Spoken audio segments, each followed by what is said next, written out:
بسم اللہ الرحمن الرحیم۔ السلام علیکم، آپ دیکھ رہے ہیں الف نیوز اور میں ہوں آپ کے ساتھ ماجد علی۔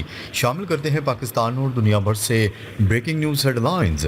بھارتی ایئر چیف کا شدید غصہ، ہتھیاروں کی ڈیل تو ہو جاتی ہے مگر وقت پر کچھ نہیں ملتا۔ پاکستان اور چین کی دفاعی شراکت پر نئی تشویش۔ نئی دہلی میں اس وقت سنسنی پھیل گئی جب بھارتی ایئر فورس کے سربراہ نے ایک غیر معمولی سخت بیان جاری کر دیا۔ ایئر چیف نے حکومت پر برہمی کا اظہار کرتے ہوئے کہا ہے کہ ہم اربوں ڈالر کی دفاعی ڈیلز کرتے ہیں لیکن جنگ کے وقت نہ جدید ٹیکنالوجی میسر آتی ہے اور نہ ہی ہتھیار وقت پر ملتے ہیں۔ ان کا کہنا تھا کہ اگر بر وقت ففتھ جنریشن لڑاکا طیارے، ڈرونز اور ڈیفنس سسٹمز نہ ملے تو ہم جنگ کیسے لڑیں۔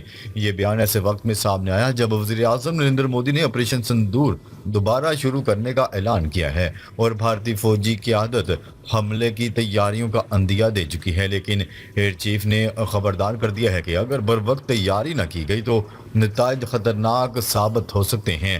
دوسری جانب بھارتی میڈیا میں بھی اس وقت ہلچل ہے کیونکہ رپورٹس کے مطابق چین نے پاکستان کو HQ-19 ایئر ڈیفنس سسٹم فراہم کر دیا ہے جو امریکی تھاڈ سسٹم کے مقابلے کا تصور کیا جاتا ہے۔ بھارتی ماہرین کا کہنا ہے کہ چین پاکستان کو اسٹیلتھ طیارے J-35 اور PL-15 میزائل بھی دے چکا ہے یا دینے والا ہے۔ ایئر چیف نے خدشہ ظاہر کرتے ہوئے کہا ہے کہ اگر پاکستان کے پاس جدید چینی دفاعی نظام موجود ہے تو بھارتی فضائیہ کو سخت مزاحمت کا سامنا ہوگا۔ ان کا مزید کہنا تھا کہ ہم نے تو صرف کاغذات پر دستخط کیے مگر پاکستان بغیر پیسوں کے بھی سسٹمز حاصل کر رہا ہے۔ یہ بیان اس بات کا اشارہ کرتا ہے کہ بھارت کے اندر دفاعی تیاریوں پر شدید اضطراب پایا جاتا ہے اور حکومت پر دباؤ بڑھتا جا رہا ہے کہ وہ فضائیہ کو جنگی حالات کے مطابق فوری طور پر لیس کرے۔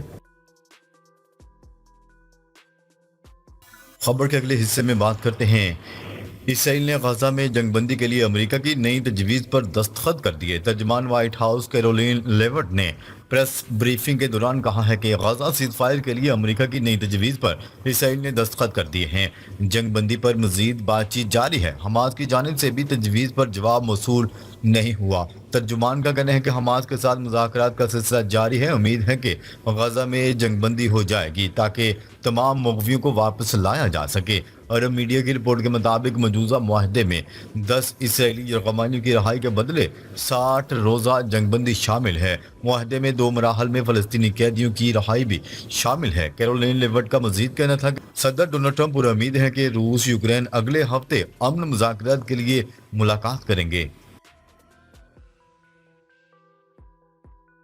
خبر کے اگلے حصے میں بات کرتے ہیں۔ روس نے جرمنی کو خبردار کیا ہے کہ وہ یوکرین کو حملوں کے لیے میزائل دینے سے باز رہے۔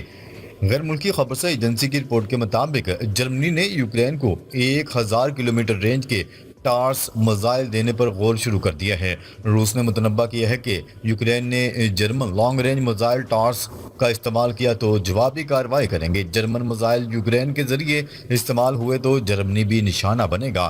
روسی وزارت خارجہ نے واضح کر دیا ہے کہ جرمنی کی جنگ میں براہ راست شمولیت اب واضح ہو چکی ہے۔ جرمن ایک بار پھر تباہی کی راہ پر گامزن ہے۔ روسی فوج نے کہا ہے کہ جرمن میزائل کے ڈیٹا سسٹمز مغربی سیٹلائٹ سے منسلک ہیں۔ جرمن میزائل یوکرین خود نہیں چلا سکتے، اسے معاونت کی ضرورت ہوگی۔ رائٹرز کی رپورٹ کے مطابق جرمنی نے روس کی جانب سے کسی بھی ممکنہ کارروائی کے پیش نظر اپنی افواج کو بھی ہائی الرٹ کر دیا ہے۔ جرمن افواج کو طویل فاصلے تک مار کرنے والے ہتھیاروں اور فضائی دفاعی نظام پر توجہ کی ہدایت کی گئی۔ خبرسا ایجنسی کا کہنا ہے کہ جرمن آرمی چیف کا خفیہ حکم نامہ منظر عام پر آ گیا جس میں جرمن افواج کو 500 کلومیٹر سے زیادہ رینج کے ہتھیار جمع کرنے کی ہدایت کی گئی تھی۔ جرمن افواج کو الیکٹرانک وارفیئر کی صلاحیت اپنانے کی بھی ہدایت کی گئی ہے۔ جرمنی میں لازمی فوجی سروسز دوبارہ متعارف کروانے پر غور کیا جا رہا ہے۔ سویڈن ماڈل اپنانے کی تیاری کی جا رہی ہے۔ خبر کے اگلے حصے میں بات کرتے ہیں۔ فرانسیسی صدر کا فلسطین کو شرائط کے ساتھ تسلیم کرنے کا عندیہ۔ فرانس کے صدر ایمانوئل میکرون نے ایک بار پھر فلسطین کے 2 ریاستی حل پر زور دیتے ہوئے کہا ہے کہ مشرق وسطیٰ سے متعلق فرانس کی خارجہ پالیسی میں کوئی دوہرا معیار نہیں ہے۔ जकार्ता के सदर सबियांतो के हमरा प्रेस कॉन्फ्रेंस करते हुए फ्रांसीसी सदर एमानुएल मैक्रोन ने फलस्तीनियों को जबरी तौर पर बेघर करने के इसराइली मंसूबे की सख्ती से मजम्मत की और कहा कि फलस्तीनी रियासत को शराइत के साथ तस्लीम करना एक अखलाकी फर्ज है। फ्रांसीसी सदर एमानुएल मैक्रोन का कहना था कि जब तक गजा की सूरत हाल बेहतर ना हो जाए इसराइल से मुतल्लिक मौक़िफ़ को सख्त करना होगा। दूसरी जानिब इंडोनेशिया के सदर पर सबियांतो ने भी फ़लस्तीन के दो रियासती हल की हमायत करते हुए कहा है कि फ़लस्तीन का दो रियासती हल ही अमन के हसूल का वाहिद ज़रिया है। ख्याल है कि अक्टूबर 2023 के बाद से इसराइली फोर्सेज गजा में 54,000 से ज़ायद फ़लस्तीनियों को शहीद कर चुकी है, जिनमें बड़ी तादाद ख़वातीन और बच्चों की है। खबर के अगले हिस्से में बात करते हैं अमेरिका के शाम के साथ आयद पाबंदियां हटाने के बाद सफारती ताल्लुकात भी बहाल। अमेरिका ने शाम पर आयद करदा पाबंदियां हटाने के बाद अब सफारती ताल्लुकात भी बहाल कर लिए हैं। एक बार फिर दिमश्क में कायम अमेरिकी सफारतखाना दोबारा खोल दिया गया। गैर मुल्की खबरसां इदारे की रिपोर्ट के मुताबिक अमेरिकी सदर डोनाल्ड ट्रंप ने गुज़िश्ता दिनों दौरा मशरिक़ वस्ता के दौरान सऊदी अरब में शाम के अबूरी सदर अहमद अल शरा से मुलाकात की थी और 13 साल से शाम पर आयद तमाम पाबंदियां उठाने का ऐलान किया था। अब डोनाल्ड ट्रंप इंतजामिया ने एक कदम और आगे बढ़ाते हुए शाम से सफारती ताल्लुकात दोबारा बहाल करते हुए वहां अपना सफारतखाना दोबारा खोल लिए है। तुर्किया में तैनात अमेरिकी सफीर और शाम के लिए एलची टॉम बैरक ने इस सफारतखाने का इफ्तिताह किया।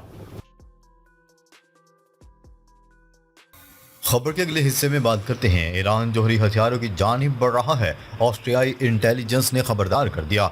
ऑस्ट्रिया की खुफिया एजेंसी की रिपोर्ट, ईरान का मकसद जौहरी हथियार हासिल करना है ताकि वो अपने निज़ाम को हर किस्म के खतरात से महफूज बना सके और मशरक़ी करीब, मशरक़ वस्ता और इससे आगे के इलाकों में अपनी बालादस्ती को मजबूत कर सके।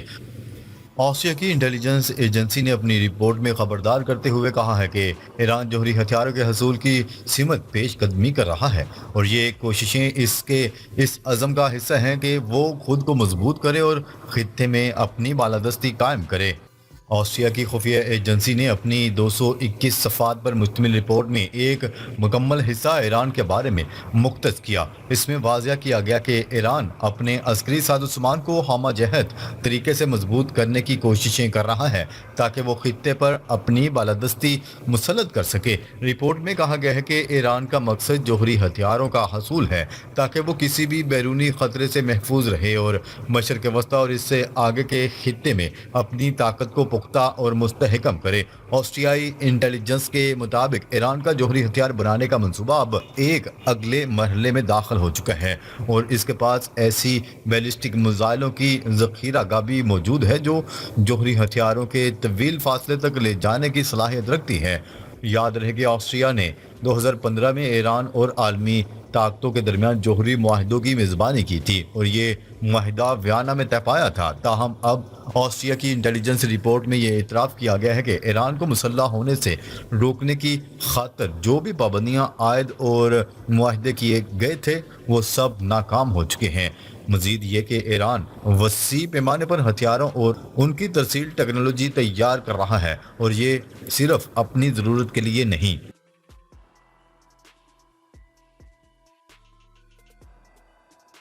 खबर के अगले हिस्से में बात करते हैं कैनेडियन वज़ीर-ए-आज़म और सऊदी वली-ए-अहद में राबता, तवानाई व तजारत पर तबादला ख्याल। कैनेडियन वज़ीर-ए-आज़म मार्क कार्नी और सऊदी वली-ए-अहद के दरमियान अहम टेलीफोनिक राबता हुआ जिसमें तवानाई के तहफ़्फ़ुज़, दो तरफ़ा तजारत और इलाक़ाई अमन और तफसीली तबादला ख्याल किया गया। खबरसां इदारे की रिपोर्ट के मुताबिक दोनों रहनुमाओं ने बाहमी इक़्तिसादी ताल्लुकात को मज़ीद वुसअत देने और तवानाई के शोबों में ताउन को फ़रोग़ देने पर इत्तफ़ाक़ किया। मार्क कार्नी ने सऊदी अरब के इलाक़ाई इस्तेहकाम के लिए कोशिशों को सराहा जबकि वली-ए-अहद ने कनाडा के साथ ताल्लुकात को मज़ीद मजबूत करने की ख्वाहिश का इजहार किया। दोनों रहनुमाओं ने मशरिक़ वस्ता में पायदार अमन और सफारती इक़दामात की अहमियत पर जोर दिया।